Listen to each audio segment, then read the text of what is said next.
안녕하세요. 저는 60대 초반 주부입니다. 저는 슬아의 딸과 아들을 하나씩 낳았어요. 첫째인 딸은 졸업을 해서 취업에 성공했고, 아들은 이제 졸업을 앞두고 있습니다. 결혼한 지는 30년이 되었어요. 저는 결혼을 하자마자 시댁과 합가해서 살았습니다. 진짜 힘들었어요.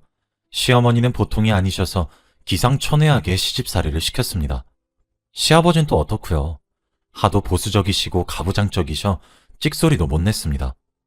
그러다가 아득바득 돈을 아끼고 아껴 겨우겨우 분가를 했죠. 그것도 잠시 시아버지가 암에 걸리셔서 다시 합가해야 했지만요. 시아버지를 제가 8년 동안 수발을 들었어요.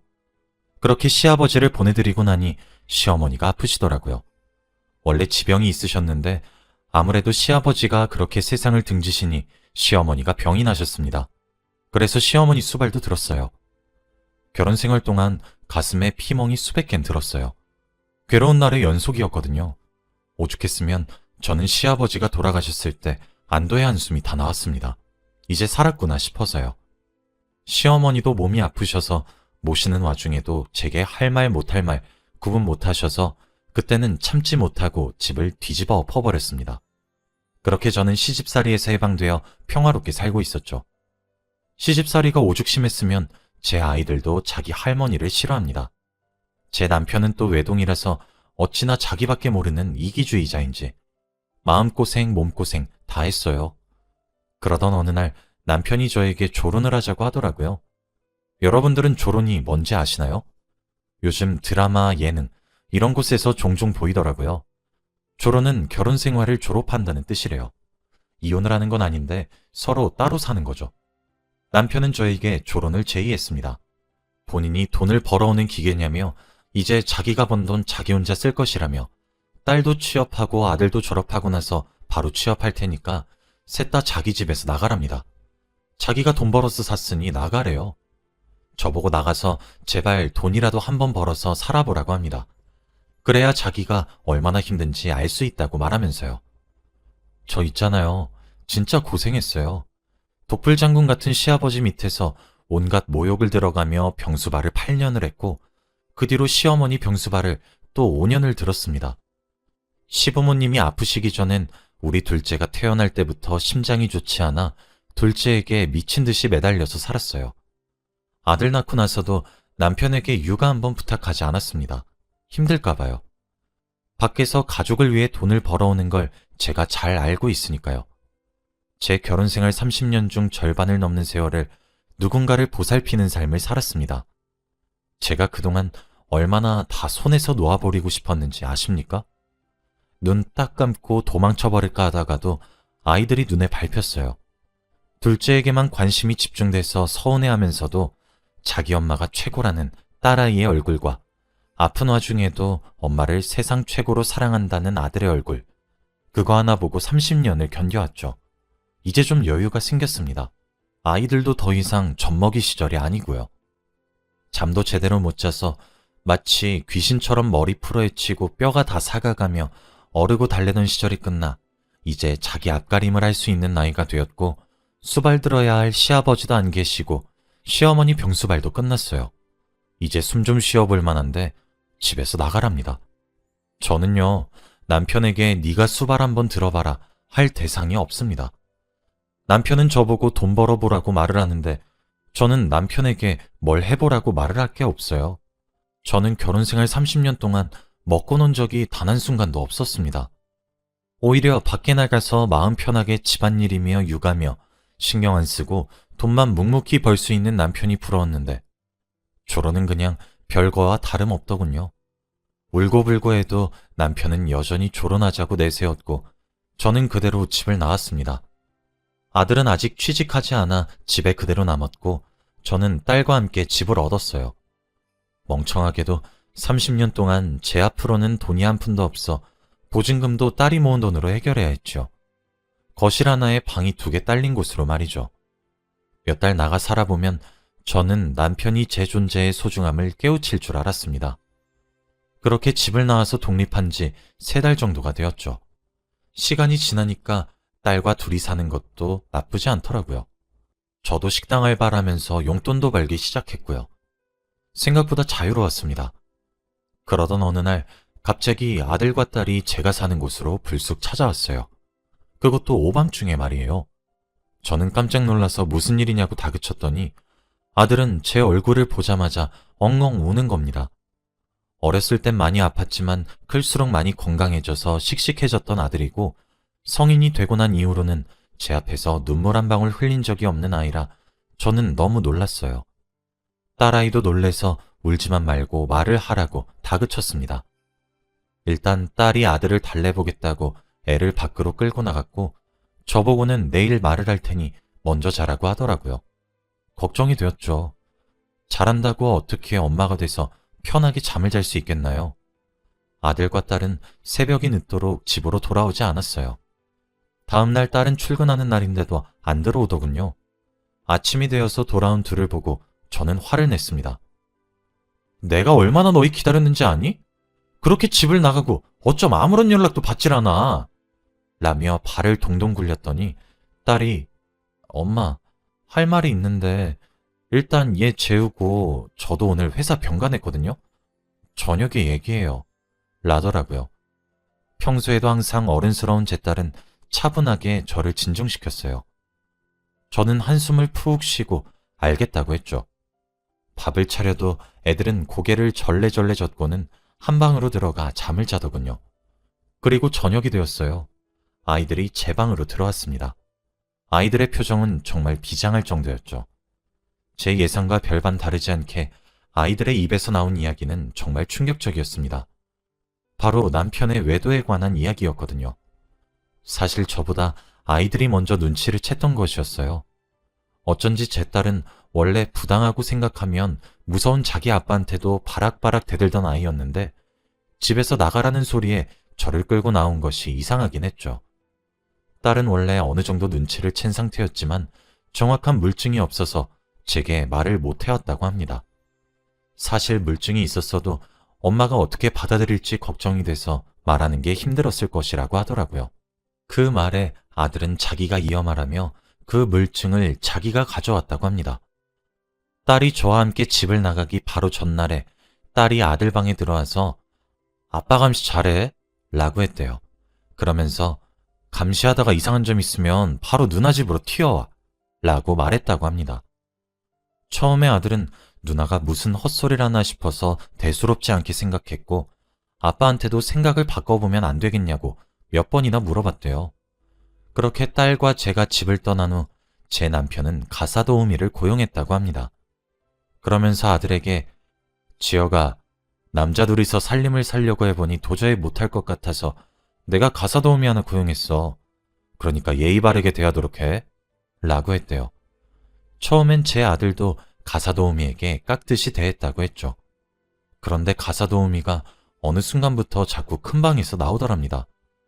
제 남편 혼자 지내는 방에 자꾸 들락날락거리니까 아들은 너무 의심이 들었나 봐요. 하루는 새벽에 화장실이 가고 싶어 아들이 일어나서 방 밖으로 갔는데 큰 방에서 남편과 가사도우미가 나누는 말소리가 들렸대요. 아들은 갸우뚱해서 가까이 다가가 엿들었는데 남편과 가사도우미의 호칭이 여보, 자기, 뭐 이딴 것들이더랍니다. 그걸 아들이 딸에게 말을 하며 누나가 감시하라고 했던 말이 이런 일 때문이었어? 라고 물었고 딸은 진정하라고 아들을 다독인 후 증거물을 잡아오라고 했대요. 그렇게 저는 아무 사실도 모르고 지낼 동안 제 아이들은 저를 위해 고군분투를 해오고 있었던 것이었어요. 딸과 아들은 계획적으로 남편의 외도 근거를 착실히 모아왔습니다. 남편이 잠든 틈을 타서 남편의 휴대폰을 훔쳐 도우미와 주고받은 더러운 대화들을 백업했고 남편 차에 있는 블랙박스들을 틈틈이 옮겨 담아왔죠. 아들이 저희 집으로 헐레벌떡 달려왔던 날은 아들이 결국 남편의 결정적이었던 장면을 목격하고 돌아온 길이었어요. 여느 때와 달리 남편의 차에 가서 블랙박스를 빼내와 백업을 하려고 했는데 자동차가 움직이더랍니다. 슬금슬금 차로 가까이 다가갔더니 믿지 못할 일이 벌어지고 있었다고 하네요. 딸은 아들에게 그날 자초지종을 듣고 바로 남편 차의 블랙박스를 빼내와 파일을 백업시켰던 것이었고요. 저는 아이들에게 아빠 차 키는 어디서 난 거니? 라고 물었어요. 딸은 그냥 아빠가 엄마 보고 집에서 나가라고 했던 날 슬쩍 가져와서 바로 열쇠집에 가서 복사했어. 그리고 지혁이한테 쥐어주고 돌려놨어. 라고 했죠. 저는 그 증거들을 가져오라고 말을 한 후 아이들을 방으로 내보냈습니다. 그리고 더러운 메신저 내용들과 블랙박스에서 나눈 대화 등등을 전부 두 눈을 똑바로 뜬 채로 바라봤어요. 대화를 요약해보니 제가 시아버지 병수발을 들었을 때부터 시작된 관계더군요. 이제 좀 있으면 알고 지낸 지가 10년이 되어 가더라고요. 저는 멍청하게도 10년의 세월 동안 눈치조차 채지 못했습니다. 모든 사실을 알게 된 그날을 기점으로 저는 시름시름 앓게 되었어요. 사실 너무 충격적이었거든요. 저는 남편 하나만 바라보고 살았고 그렇게 헌신적으로 살아왔는데 배신감에 치가 떨렸습니다. 딸과 아들은 열이 올라 누워서 끙끙거리는 제 손을 잡으며 자기들은 괜찮으니 엄마를 위해 제발 이혼을 하랍니다. 억장이 무너지는 것만 같았습니다.